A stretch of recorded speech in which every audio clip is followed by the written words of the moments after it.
শুভ সকাল আমার প্রিয় পরিবার, তোমরা সকলে কেমন আছো?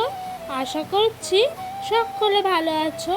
তো একটা নতুন দিনের সাথে নতুন একটা ভিডিওর সাথে তোমাদের সবাইকে স্বাগত জানাচ্ছি। তো বন্ধুরা, আজকে ভিডিওটা শুরু করেছি সকাল 7টা থেকে। কারণ কি জানো তো, ঘুমের থেকে উঠে দেখছি মুষলধারা বৃষ্টি আসে, আর ছেড়ে ছেড়ে বৃষ্টি, জানো তো। সেই জন্য না বাইরে কাজকর্ম যা করেছি আর ভিডিও শ্যুট করতে পারিনি গো।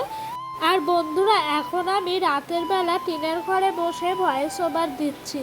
যদি বৃষ্টির সাউন্ডগুলো আসে তোমরা একটু কষ্ট করে আমার ভিডিওটা দেখে নিও গো। কারণ খুব বৃষ্টি হচ্ছে আজকে, সেই সকাল থেকে বৃষ্টি শুরু হয়েছে, এখন রাত হয়ে গেল, তাও কিন্তু বৃষ্টি থামার কোনো কথা নাই।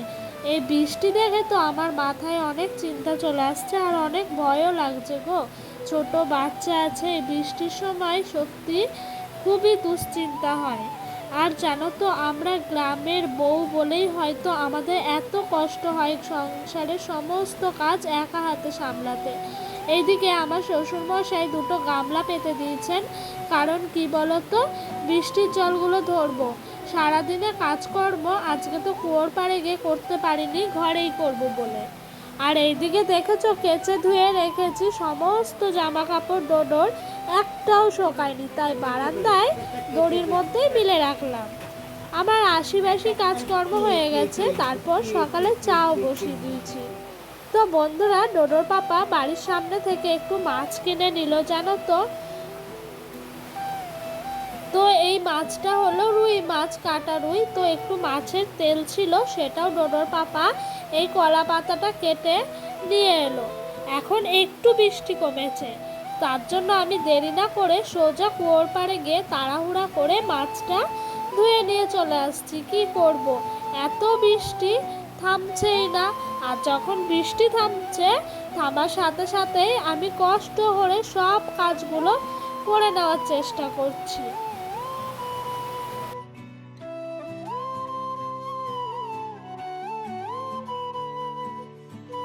তো বন্ধুরা, এদিকে আমার মাছ ধোয়াটা হয়ে গেছে, তারপরে না গেছিলাম দোকান সদাই করতে। কারণ কি, এই বৃষ্টি হচ্ছে, দিনের বেলায় সব কিছু সদাই করে নিয়ে আসার চেষ্টা করলাম, রাত হলে তো আর বেরোতেই পারবো না। তো এখানে 250 প্যাকেটের মুড়ি নিয়ে এসেছি, একটা মশা মারা ধূপকাঠি নিয়ে, আর বন্ধুরা এখানে 1 প্যাকেট তোমার হলুদ নিয়ে এসেছি। আর ওইদিকে একটু জিরে নিয়ে এসেছি, গোটা জিরে, আর একটু গোটা 5 ফোড়ন। সব মশলাপাতি শেষ হয়ে গেছে গো। তারপরে এদিকে মাছের আলু কাটলাম, লম্বা লম্বা করে কিছুটা মাছের আলু কেটে রেখেছি। আর ডোডোর পাপা না বাজার গেছিল, আজকে ঘরে কিচ্ছু ছিল না, তাই 5 কেজি আলু আর আদা লঙ্কা নিয়ে আসলো। এদিকে একটু ধনে পাতাও নিয়ে এসেছিল, ধনে পাতাটা কুচি কুচি করে কেটে রাখলাম। এদিকে আদা জিরেটা আমি মশলা শিলবাটায় বেটে নিয়ে এসেছি, আজকে আর মিক্সিতে করিনি গো পেস্ট। এইদিকে না আমি আজকে গ্যাসেই ভাত বসিয়েছি, কারণ কি জানো তো, উনানের পরিস্থিতি খুবই খারাপ। উনানটা গিয়ে একবার আমি দেখে এলাম, উনানের ভেতরে পুরো জলে ভর্তি। এই যা জল আছে, এখন কদিন আমি যে কি করব, কষ্ট করে এই গ্যাসের মধ্যেই রান্না করতে হবে। উনানের দিকে আর যাওয়াই যাবে না, এত বৃষ্টি। আর যে তোলা উনুনটা আমাদের আছে না, ওই তোলা উনানটাও না ভেঙে গেছে, আর ঠিক করা হয়ে ওঠেনি। এখন গ্যাসেই রান্না করতে হবে, আর কিচ্ছু করার নাই। তারপরে এদিকে মাছ ভাজা হয়ে গেল, আলু ভেজে নিচ্ছি তেলে, তারপর মশলাগুলো দিয়ে ভালো করে কষিয়ে নেব। আর ওইদিকে ডোডোকে ঘুম পাড়িয়ে এসেও আজকে রান্না বসালাম। এই দেখো, এদিকে আলুটা একটু ভালো করে কষিয়ে নিচ্ছি। আর বন্ধুরা, তোমাদেরকে প্রথমেই বলে দিই, আমার ভিডিওটা তোমাদের যদি ভালো লেগে থাকে তাহলে প্লিজ লাইক কমেন্ট করতে ভুলো না। আর যদি ভিডিওটা আরও ভালো লেগে থাকে তাহলে চ্যানেলটা সাবস্ক্রাইব করে পাশে থাকা বেল বাটনটা কিন্তু অবশ্যই প্রেস করে দিও। কারণ কি বলো তো, আমার নতুন নতুন ভিডিওগুলো তোমাদের কাছে সবার আগে পৌঁছে যাওয়ার জন্য। ওইদিকে মাছের ঝোলটা আমি করে সরে গেলাম, তারপর আমার শাশুড়ি মা বলল, ওই যে মাছের একটা মাথা আছে না, মানে একটা মাছেরও মাথার অর্ধেকটা, ওইটা দিয়ে নাকি একটু মুড়ি ঘন্ট করবে। তো ঘরে একটু চিড়ে ছিল, উনি বলল চিড়েটা নিয়ে আসো, মুড়ি ঘন্ট করবো। তো আমি না মুড়ি ঘন্ট কোনোদিন রান্নাও করিনি আর করতেও জানি না। এমনি আমি আতপ চাল দিয়ে মুড়ি ঘন্ট খেয়েছি, কিন্তু চিড়া দিয়ে মুড়ি ঘন্ট কোনোদিন খাইনি। তাই একটু তোমাদের সঙ্গে শেয়ার করে দিলাম। আর আমিও একটু রান্না করছিল যখন আমার শাশুড়ি মা, তখন দাঁড়িয়ে দাঁড়িয়ে শিখে নিচ্ছিলাম। তো উনি ফার্স্টে চিড়াটাকে জলে ভালো করে ধুয়ে নিল, আর ধুয়ে নেওয়াতেই চিড়া যেহেতু পাতলা জিনিস একেবারে গলে গেছে। তারপর পেঁয়াজটা ভেজে নিল, তারপরে না চিড়াটা দিয়ে নেড়ে চেড়ে, নুন হলুদ দিয়ে নেড়ে চেড়ে, কাঁচা লঙ্কা চিড়ে মাছের মাথাটাকে মাখা মাখা করলো। তো বন্ধুরা, এইদিকে দুপুরের খাবার নিয়ে চলে এসেছি। ওইদিকে 2 থালায় আমাদের দুজনের ভাত বেড়ে নিয়েছি। আর যে দেখালাম না একটুখানি মাছের তেলটা ছিল, ওইটা আমার শাশুড়ি মা পেঁয়াজ লঙ্কা দিয়ে একটু চচ্চড়ি মতো করেছিল। আর এই যে এখানে মুড়ি ঘন্টটা হয়ে গেছিল। আর আমার শ্বশুর মশাই মাছের ঝোলে মাছ খান না, সেই জন্য ওনার জন্য একটা মাছ ভাজা তুলে রেখেছিলাম। তো বন্ধুরা, আর এখানে আছে ধনেপাতা, তারপর কাঁচা লঙ্কা দিয়ে করেছি। আর মাছের ঝোলটাও না ধনেপাতা দিয়ে আলু দিয়ে করেছি।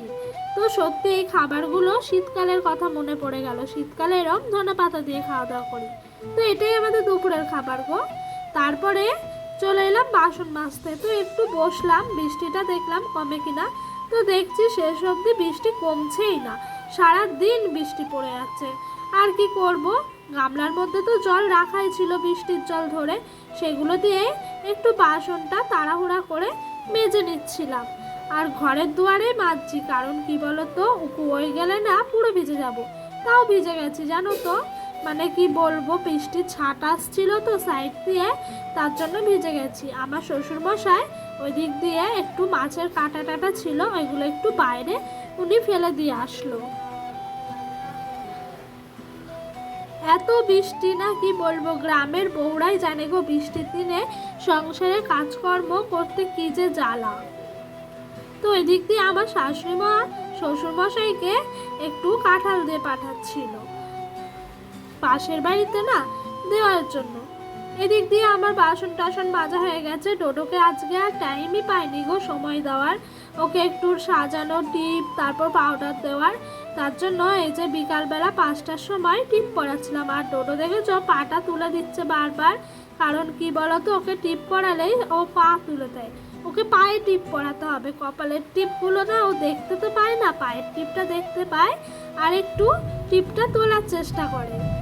তো এই যে টিপ পরিয়ে দিলাম, আর ওর সাথে না একটু খেলা করছিলাম খুনসুটি। কি করব, বৃষ্টির দিনে বেরোতে পারছি না, ঘরের মধ্যেই মা ছেলে মিলে একটু খুনসুটি খেলাধুলা করছিলাম। তো আমাকে একজন দিদিভাই আজ কমেন্ট করেছে যে আমি ছেলেকে কেন দেখাই না। দিদিভাই, আমি ছেলেকে দেখাই মাঝে মধ্যে গো, খুব একটা দেখানো হয় না।